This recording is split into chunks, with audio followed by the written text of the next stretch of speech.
I want to see Joan. I want to see Joan. I want to see Joan. I want to see Joan. I want to see Joan. I want to see Joan. My question is, who is this mysterious Joan? Is she talking about Joan of Arcadia? Is she talking about Joan Baez? Joan Baez fan, hello. That's a deep goddamn cut that only a few people are going to get. Is it Joan Cusack? Who is this mysterious Joan? Whoever she is, she's none of those three people, but a Joan can be found in Run, Rabbit, Run, a Netflix original, directed by Dinah Reed, who's done television. Check out her IMDb page for the full listing of her work. And also written by Hannah Kent, who's not related to Clark Kent, because Hannah's a real person, Clark Kent is the alter ego of Superman.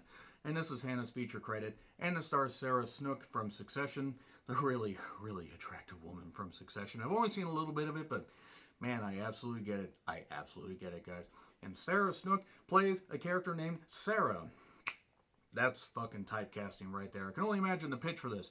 Hey, Sarah, we think you'd be a perfect fit for Run, Rabbit, Run, a psychological horror drama taking place in Australia. We think you'd be perfect. Can you play a character named Sarah? And Sarah thinks, I know a Sarah. I'm Sarah. I'm like a Sarah. I can do that. In all seriousness, Sarah Snook is a very good actress, has been good in quite a few things, and gets a chance to flex her acting muscles as a fertility doctor that is really good at her job and has a decent but mildly fractured home life.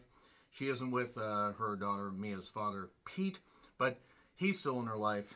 He has another love interest, and they have a kid that is a little bit of a shit, as Pete describes. And Mia, she's kind of feeling some loss because the grandfather recently passed. Certain things are going on. And then she starts acting really, really strange, especially after a run-in with Pete and his lover's kid. And then from there, she really, really starts acting weird. Starts saying she's not Mia. She's not that. I feel different. I don't feel like me. And if I'm not like me, who else would I be? And Sarah has to solve this mystery before her family dynamic is history. And there's a deep, dark, secret family tale. Woohoo. From there, we have a psychological horror with some spoopy elements, some strange, shadowy images, and kids just standing there looking creepy. And a white rabbit. A white rabbit that is not lunging for people's necks. More on the pity. An adorable white rabbit. A huge white rabbit. My God, that rabbit is huge.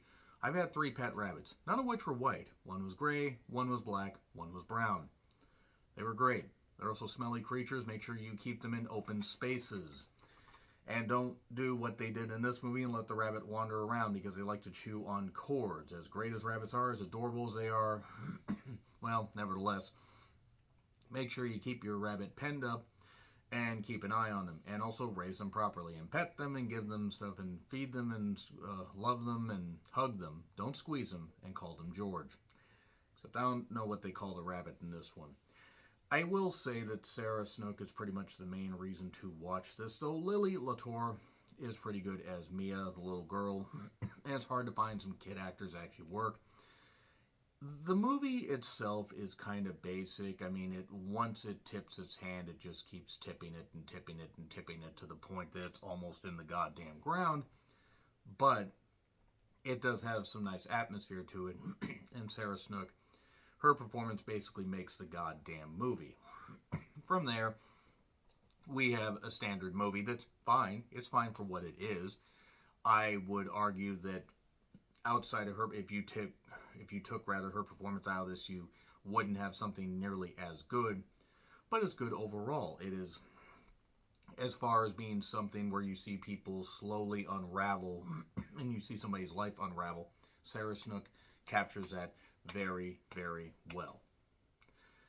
And the little girl's pretty good, too. You can probably figure out pretty early on where this is going, because there's certain stuff that's happened. This family is steeped in, drama because of a personal tragedy that it's obvious who is behind said tragedy. But this movie does have some issues. It's a little too obvious where it's going. There are points where I'm like, okay, this doesn't quite make sense. Like, maybe it's all in her head. Maybe she's happy, feeling bad.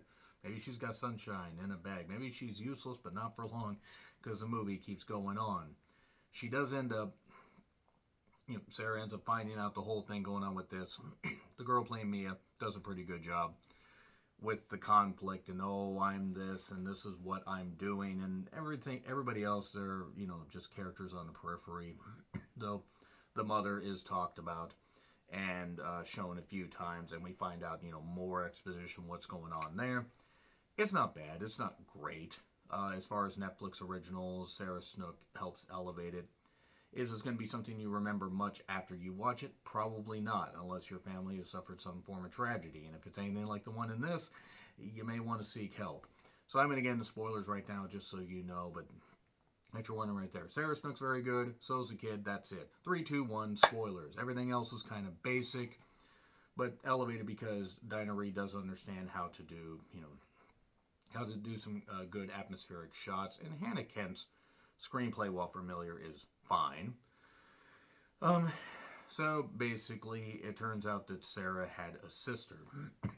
Mia is acting really, really strange, wearing a rabbit mask, drawing some weird stuff, and she starts saying, I want to see Joan, because Joan is the grandmother. And the grandmother has been looking for her lost daughter that went missing when she was age 7.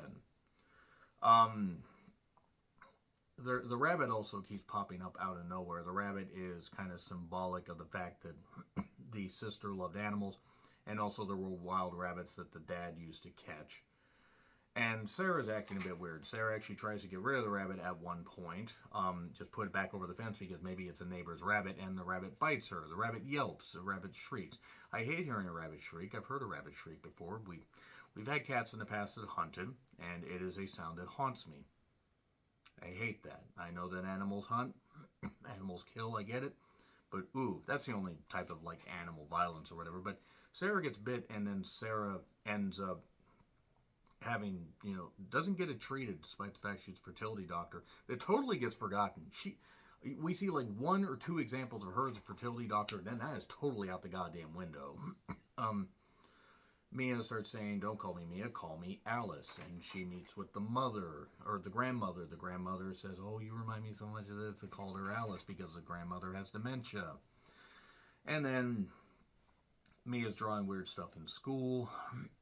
And I ended up writing down at one point, I bet Sarah is the evil sister. Oh, it turns out I was right. Because through all this, she's being haunted by Mia saying, as Alice, or Mia playing Alice, basically hey, you're a monster, you hurt me, we always played hide and seek and you never wanted to find me, you just left me, you trapped me. And then she just keeps saying, I'm Alice. They go to the childhood home that Sarah grew up in, and that's where things really unravel. I pointed out at one point, where's the rabbit? Oh, there it is. The rabbit was the creepiest goddamn thing in this movie. And then,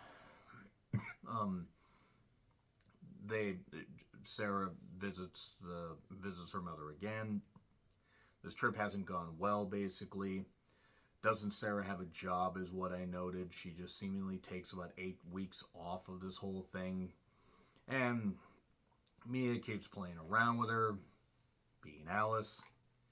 And then it turns out, there was a game of hide and seek and stuff that went wrong. And Sarah basically beat her sister and then pushed her off a cliff when she threatened to tell. And, yeah, she pushed Alice off the cliff, and that's what's been haunting Sarah. And that's what Mia basically told her. And then, because Alice has taken over, or it's the guilt that Sarah had that's haunting her. And then from there, Sarah sees her daughter and her sister's ghost walk towards the area where Alice was pushed off. And then the movie fades to black.